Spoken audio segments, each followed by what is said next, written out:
Assalamualaikum warahmatullahi wabarakatuh. Kembali lagi bersama saya Nadiatul Ismi dan rekan saya Muhammad Rifal dalam program Pos Malam, podcast mahasiswa Lambung Mangkurat.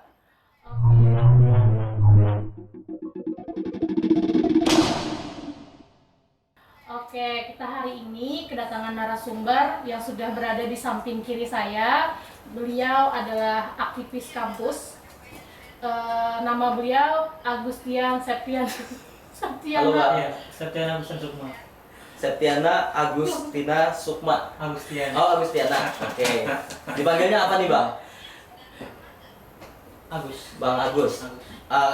Kami manggilnya Bang, Kak, atau Mas, atau apa nih? Kakak aja. Kakak aja. Atau mau manggil nama nggak apa-apa. Apa guys nih? Lebih enaknya kakak sih, Oke, kita manggil kakak ya. karena beliau kan senior ya. Iya. Angkatan berapa Kak kalau boleh tahu? Angkatan Sama lah. 17. Angkatan 17. 17 juga kan? Iya. Enggak.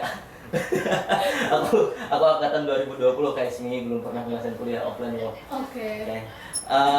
Beliau ini, tahu nggak Pak? Beliau ini sekarang lagi Ya. menjabat sebagai Sekretaris Umum HMI Cabang Banjarmasin.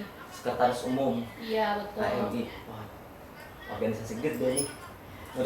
Tahu dong HMI apa? Ya sedikit banyaknya tahu sih, cuman kalau lebih jelasnya kita tanya langsung aja deh sama Kak Agus ya kan. Mau tanya nih Kak, apa itu HMI menurut Kak Agus? Cuman yang HMI-nya itu dalam hal apa nih? Dalam Dalam apa? hal Mungkin kan nih mahasiswa lain tuh banyak sering dengar nih HMI, Iya. tapi mereka tuh nggak tahu HMI itu apa sih gitu. Nah, mumpung ada orang HMI-nya, jadi bisa nih langsung dari kakak menjelaskan HMI itu apa gitu. Kalau menjelaskan tentang definisi HMI itu susah. Soalnya dari saya sendiri pun melihat emang nggak ada definisi asli tentang HMI itu apa. Kecuali tentang singkatan himpunan mahasiswa Islam atau dalam statusnya organisasi mahasiswa dan lain-lain. Cuman kalau saya ingin menjelaskan sedikit tentang HMI, mungkin pakai analogi. Jadi ulun atau saya sekarang mahasiswa, bukan pian mahasiswa juga. Nah, kenapa sekarang bukan pian mahasiswa? Karena bukan pian punya tujuan yang ingin bukan pian capai, cita-cita yang nanti bukan pian harapkan itu menjadi menjadi kenyataan. Iya. Nah, disitu kami hadir sebagai wadah di mana Buhan Pian itu berproses untuk cita-cita yang tercapai dapat bersama-sama dengan orang-orang yang lain juga. Jadi Buhan Pian itu tidak hanya sendiri untuk menggapai cita-cita Buhan Pian. Iya. Ada kawan-kawan Pian yang lain yang memiliki nasib yang sama untuk menggapai cita-cita. Itu sampai wadah untuk kita berhimpun bersama atau berkehidupan bersama. Itu sih lagi kalau menurut ulun. Nah, jadi kayak lebih mewadahi mahasiswa gitu Kak untuk berorganisasi, kemudian untuk mencapai tujuan bersama Iya. seperti itu. Oke. Itu simpelnya. Simpelnya seperti itu. Oke, jadi orang tuh sering tahu nih, sering mendengar HMI itu disebut. Jadi tadi sudah dijelaskan Iya. ya bahwa HMI itu ya wadahnya untuk mahasiswa dalam mencapai tujuannya. Mungkin ada yang sama nih tujuannya, bisa direalisasikan dengan HMI ini. Oke nih Bang, sorry Bang Kak lagi. Bebas. Oke, Bebas ya. seenaknya aja ya. Iya, boleh. Sejarah berdirinya HMI ini gimana sih Kak? Mungkin kan kayaknya HMI ini sudah lama gitu ada, bukan organisasi yang baru-baru aja gitu. Jadi bisa nih diceritakan sedikit bagaimana sejarahnya. Kalau kita berbicara sejarah HMI itu sudah kemarin itu kami mengadakan Disnatalis HMI ke 75. Oke, siap. Berarti sudah 75 tahun HMI berdiri. Dan kalau kita tarik sejarahnya itu berdiri di tahun 1947. 1947. 2 tahun setelah kemerdekaan. Tepatnya di tanggal 5 Februari. Nah, jadi kenapa sampai pas itu HMI berdiri? Karena tokoh pemprakarsanya yaitu Lapran Pane. Beliau itu kan pas itu sekolah di STI, sekolah tinggi di Yogyakarta. Iya. Nah, beliau melihat bahwa kondisi umat Islam khususnya mahasiswanya saat itu hanya ya bahasa istilahnya itu Islam KTP. Ya, betul. Jadi hanya tahu Islam, beragama Islam, cuma tidak mengamalkan ajaran Islam. Itu yang pertama. Terus yang kedua itu ada penjajahan. Kan tahun 47 kita masih dirupa oleh serangan-serangan Belanda. Iya, betul. Agresi militer Belanda pun setelah itu ada juga agresi militer Belanda pertama dan kedua. Terus perjuangan bersenjata itu kayak 10 November yang sekarang jadi hari pahlawan itu kan berperang masyarakat Surabaya bersama pejuang-pejuang itu melawan penjajah. Nah, pada saat itu kita sedang Belanda konflik itu, makanya pas itu HMI hadir dengan 2 tujuan. Yang pertama, mempertahankan negara kesatuan Republik Indonesia dan mempertinggi derajat rakyat Indonesia dan menegakkan serta mengembangkan agama Islam supaya agama Islam itu menjadi panutan dan Indonesia itu tetap bertahan sampai akhir, tetap merdeka gitu pas itu. Nah itu landasannya, dan sekarang alhamdulillah sudah tetap hidup ya, Sudah 75 tahun berlayar. 75 tahun berlayar. 75 Kalau tahun. istilahnya berlayar bisa. Iya, berlayar ya. Sudah lama banget ya Kak Ismi. Membersamai Indonesia. Iya, bersama kita semua. Hadir di tengah masyarakat. Apalagi Iya. sekarang kita HMI bukan hanya ada di masyarakat, tapi sudah masuk ke ranah mahasiswa ya kan. Bukan sudah masuk sih, kayak Memang memang mahasiswa kan. Memang ranahnya mahasiswa. Jadi saya mau tanya nih Kak, peran HMI sebagai organisasi kemahasiswaan itu apa sih? Kalau berbicara peran itu di pasal 8 ada perannya sebagai organisasi perjuangan. Organisasi Nih. perjuangan. Cuma kalau kita berbicara peran, kita ambilnya ke mission dulu. Di HMI itu ada istilah mission HMI, di mana itu adalah konsep integral dari tujuan, sifat, terus fungsi, peran, dan status. Nah jadi kalau kita melihat tujuan, itu tujuan HMI terbina insan akademis, pencipta pengabdi yang bernasabkan Islam dan bertanggung jawab atas terwujudnya masyarakat adil makmur yang diridhoi Allah Subhanahu wa taala. Kalau kita tarik garis lurusnya mungkin dapat 5 kualitas insan cipta, insan akademis, pengabdi, insan pencipta, insan akademis, insan pencipta, insan pengabdi, insan yang bernasabkan Islam, dan insan yang bertanggung jawab atas masyarakat adil makmur dan lainnya. Nah, itu peran HMI. Jadi dari 5 insan itu kita tarik lagi menjadi tujuan pribadi, yaitu kita bagaimanapun juga punya kepentingan pribadi kan. Iya betul. Nah itu kita perjuangkan juga di situ supaya apa yang kita cita-citakan itu dapat berperan di masyarakat kita itu yang di masyarakat adil makmur. Nah itu cita-citanya, membangun masyarakat yang adil makmur dengan ridho Allah Subhanahu wa taala, cita-citanya. Oke, itu perannya Pak. Jadi perannya dalam sebagai organisasi mahasiswa untuk keorganisasian mahasiswa itu sudah pasti ya, mewujudkan kita setiap mahasiswa mempunyai keinginan masing-masing, ya kan? Maka dari itu dengan bergabungnya di HMI, tujuan kita itu dapat dicapai serta mewujudkan tujuan HMI itu sendiri, ya kan? Selanjutnya nih Kak, HMI ini sudah berlayar bukan hampir lagi 75 tahun lamanya. Bagaimana sih eksistensinya sekarang di dunia mahasiswa gitu? Ini kan sudah 75 tahun, lama sekali waktu perjalanannya gitu lah. Sampai di titik hari ini, itu bagaimana eksistensinya? Kalau berbicara eksistensi HMI sekarang, ya susah kalau kita melihatnya itu dari yang mahasiswa HMI-nya sendiri. Kalau saya lihatnya enaknya itu dari orang luar, memandang itu seperti apa eksistensinya gitu kan. Soalnya kalau dari saya lihat dari awal HMI berdiri sampai sekarang, saya membaca buku HMI, pasti saya mengatakan bahwa HMI itu organisasi yang sangat bagus, yang sangat eksis sampai sekarang. Cuman nggak tahu dari yang lain. Nah, eksisnya seperti apa? Dari banyaknya fase-fase HMI dari berdiri sampai sekarang itu ada fase perjuangan bersenjata yang pas itu melawan komunis di tahun 48, ada fase kebangkitan, ada fase di zaman pembangunan, pas itu orde baru, sampai sekarang di dalam HMI itu ada istilah fase kemunduran. Fase Oh, kemunduran. Ada fase kemunduran di HMI. Nah sekarang menuju fase kebangkitan kembali katanya. Itu yang saya baca. Cuman dari banyaknya fase-fase itu menurut saya eksistensi HMI sekarang itu tidak terlepas dari apa yang dilakukan oleh mahasiswanya sekarang.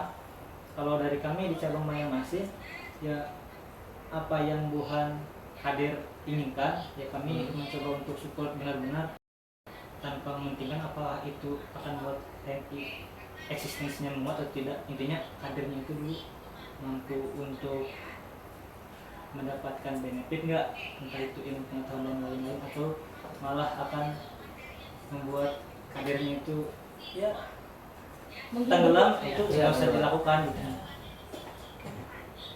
Berarti melihatnya lagi dari kader-kadernya lagi ya kak. Oke nih kak, setahu saya kan di lingkup kampus sih juga banyak nih organisasi-organisasi lain, Iya. seperti organisasi apa tuh lembaga dakwah kampus dan lain sebagainya. Tapi ada nggak sih kak perbedaan antara organisasi HMI ini dengan organisasi yang ada di kampus? Khususnya di ULM deh ya. Iya, di ULM. Kalau untuk perbedaan yang nyata, belum merasa nggak ada. Maksudnya gimana? Mungkin secara sistem kami memang berbeda. Kami disebut sebagai OKP atau organisasi eksternal, dan yang kampus itu lebih sering disebut organisasi internal. Mereka kan dapat SK-nya dari Oh. intinya dari pejabat kampus, Oh, iya. entah itu dekan atau rektor. Kalau kami kan dari yang lebih di atas. Kalau komisariat dapat SK-nya dari cabang. Kalau di cabang dapat SK-nya dari PB yang di Jakarta. Nah, jadi sistemnya itu agak berbeda. Cuman kalau untuk bagaimana berkegiatan, ya kayak saya sampaikan tadi, tidak tapi berbeda gitu, karena mahasiswa HMI berproses di situ untuk menggapai tujuannya, dan mahasiswa yang berproses di internal, entah itu ya apalah itu, pasti ingin menggapai tujuannya juga, dan Yeah. ada yang ingin mereka cari gitu. Dan menurut saya nggak akan ada yang namanya clash yang harus berebut kader atau berebut anggota, itu kayaknya nggak akan sadar di situ. Soalnya pasti setiap orang memiliki tujuan yang berbeda, Iya. dan caranya pun yang berbeda juga. Jadi perbedaannya itu hanya terletak pada sistemnya aja ya. Selebihnya itu ya sebagaimana organisasi Oke, pada mahasiswa umumnya pada sama. biasanya. Oke. Oke, kemudian apa HMI itu bagian dari partai politik kak? Enggak. Soalnya kan banyak nih isu-isu yang beredar bahwasanya oh HMI ini organisasi ini adalah organisasi partai politik nih. Terus ada lagi organisasi B ini bagian dari partai politik gitu. Nah, kalau menurut kakak sendiri bagaimana tuh kak? Kalau dari warnanya hijau mirip partai apa gitu kan? Iya, mungkin. cuman nggak ada. Emang kami dari HM itu ada sudah ada RT menjelaskan bahwa pasal 5 itu tentang sifat HM itu independen. Oke. Bersifat independen, di mana kami tidak terikat dengan bentuk apapun, entah itu partai, entah itu organisasi non partai. Independennya di HMI itu ada dua, independen etis dan independen organisatoris. Independen etis itu independen yang di dalam diri setiap kader atau setiap anggota, bagaimana mereka itu berperilaku, bersikap itu mencerminkan suatu yang merdeka, yang senantiasa bertujuan kepada kebenaran, itu tidak terikat oleh apapun. Nah, kalau independensi organisatoris itu independen secara lembaganya, bahwa lembaga itu tidak mendukung siapapun, tetap kepada kebenaran juga. itu hanya itu apa tuh namanya tujuannya. Gitu. Jadi nggak bagian partai politik ya Pak? Bukan bagian dari partai politik. Iya. Jadi gini, mungkin ya kenapa jadi pertanyaan itu ada ya karena orang tuh mungkin kakak lebih tahu ya, Iya, ya kan? iya, betul, Otomatis sering dengar, terdengar iya. ya bahwa kabar-kabar ini nih bagian dari ini. Partai Iya. politik A B C Iya, gitu kan. ternyata Soalnya gini, kalau jadi ada isu seperti itu banyak alumni HMI atau yang pernah berproses di HMI dulu itu sekarang terjun di politik. Terjun di politik, ada yang di partai A, di partai B, partai C. Sehingga HMI terlibat dianggap dilihatnya. Dianggap terlibat. Dianggap Karena terlibat, ketika kami ingin bersilaturahmi dengan senior kami, otomatis ketika seniornya ada di Lingkup. lokasi partai mungkin lah mau kadang ke situ gitu. Iya. Padahal emang murni untuk mendatangi senior kami Senior. gitu kan, untuk emang ikut terlibat dalam kegiatan partai. Tujuannya tuh untuk silaturahmi ya Kak. Silaturahmi. Berarti bagus dong harusnya tuh KSMI karena banyak dari kader-kader HMI ini yang bisa masuk ke partai politik ya kan. Iya. Artinya kan tidak sembarang orang nih bisa masuk ke dalam partai politik. Bahkan banyak Cuman Anggota dewan. jangan hanya berpikirnya itu HMI itu partai politik. Iya, Jadi, betul. ya semuanya itu adalah lulusan MBA di setiap bidang, Mm-mm. dari sampai politisi, pengusaha, agamawan, Di segala bidang. insya Allah segala bidang ada. Mungkin di bidang kasta yang memang pengangguran pun ada juga gitu. Iya benar. Karena tidak dimungkinkan anggotanya banyak kan Kak. Iya, Ya, kadernya yang tersebar hampir di setiap universitas ada ya Kak? Hampir aja. Hampir Tapi ya. enggak semuanya. Oke, berarti itu bagaimana tidak gitu kan? Iya. Hampir semua universitas ada, otomatis kadernya juga banyak dan itu tuh mempunyai minat dan tujuannya masing-masing gitu kan. Makanya mereka bisa duduk ibaratnya jadi anggota dewan, jadi pengusaha dan lain sebagainya. Selanjutnya lagi nih Kak, tadi Kakak juga menyinggung tentang bukan banyaknya sih, alumni HMI yang masuk ranah politik, masuk atau enggak nih masuk ke jajaran pemerintahan. Pandangan Kakak nih selaku kader HMI ini sekarang, menurut Kakak nih alumni yang masuk ke dalam jajaran pemerintahan tuh idealismenya tuh masih terjaga nggak sih? Insya Allah masih. Masih ya? Terjaga. Karena apa yang kami tekankan, yang kami diskusikan setiap hari di HMI tentang tujuan kami kan meraih ridho Allah. Aku rasa mereka yang sudah 20 tahun lepas dari HMI pun yang sekarang menjadi kami itu tetap memegang teguh itu. Kalau mencontohkan sekarang kan mungkin yang sedikit ya sekarang namanya lagi naik daun alumni HMI itu kan Mahfud MD dengan Iya. Anies Baswedan. Pak Anies. Iya, Pak Anies ya. Mereka berdua itu kalau saya lihat dari kacamata saya sendiri, entah dari kacamata lain, tetap menjaga idealismenya. Bagaimana track record Sidin Mahfud MD itu dari ketua Mahkamah Konstitusi sampai sekarang menjadi Menko Polhukam, terus Anies Baswedan dari rektor sekarang menjadi Gubernur DKI Jakarta, itu tetap menjaga. Kalau bagi saya seperti itu. Oke. Jadi penanaman karakter juga ditanamkan Iya. di HMI ya Kak. Sehingga Itu yang utama. dapat menghasilkan kader-kader yang berkualitas gitu. Betul. Itu kan yang seperti disampaikan tadi kan tujuan dari HMI ya. Iya. Bagaimana tuh menciptakan masyarakat yang adil dan makmur. Maka dari itu perlunya ada kualitas kader, kader yang berkualitas gitu Pak. Iya. Selanjutnya nih lagi Kak, ada nggak sih HMI ini berkolaborasi? Kan sekarang ini kita tuh harus sering-sering kolaborasi gitu. HMI kolaborasi dengan organisasi yang disebut dengan organisasi internal tadi. Apakah ada gap nggak sih sehingga nggak bisa kolaborasi nih atau bisa aja gitu? Kalau untuk kolaborasi kami menerima benar, sangat menerima ketika ada yang memang internal itu ingin mengajak satu kegiatan bersama, entah itu nanti diskusi atau entah itu nanti kegiatan lain yang memang mendukung pengembangan anggota organisasi itu sendiri. Kami pasti siap ketika memang kami mampu untuk membantu atau apa tuh namanya, mensinergikan kegiatan itu.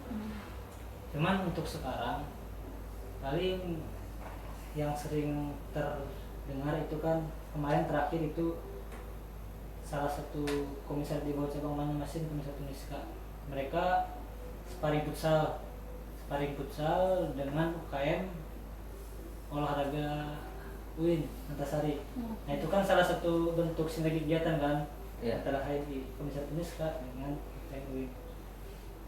Oke, berarti tidak menutup diri dari organisasi-organisasi yang lain. Kalau memang mereka mau, ayo gitu. Oke nih Kak, ada lagi nih satu hal yang saya sangat penasaran nih. Apa tuh guys nih?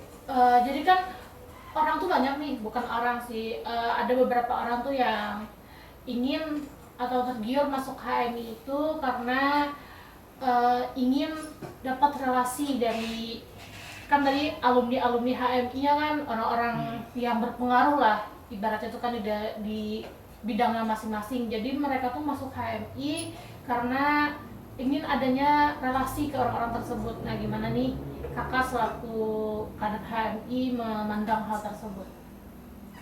Gak masalah. Sah-sah aja dong. Sah aja. Sah aja ya. Jadi gini, kalau saya sering ngomongnya gini deh kan, kalau memang Bu Hanpian sudah masuk HMI itu jangan pernah meninggalkan kuliah, karena di dalam tujuan pun ada terjadinya insan akademis. Iya. Otomatis akademis di sini adalah bagaimana mengembangkan ilmu-ilmu di kampus, kita belajar di kampus, mencari pengetahuan luas, intelektual ditingkatkan. Nah, apa yang Bu Hanpian dapatkan di kampus itu Bu Hanpian kembangkan lagi, cari pengetahuan yang memang tepat dengan jati diri Bu Hanpian itu di HMI sebagai laboratorium Bu Hanpian.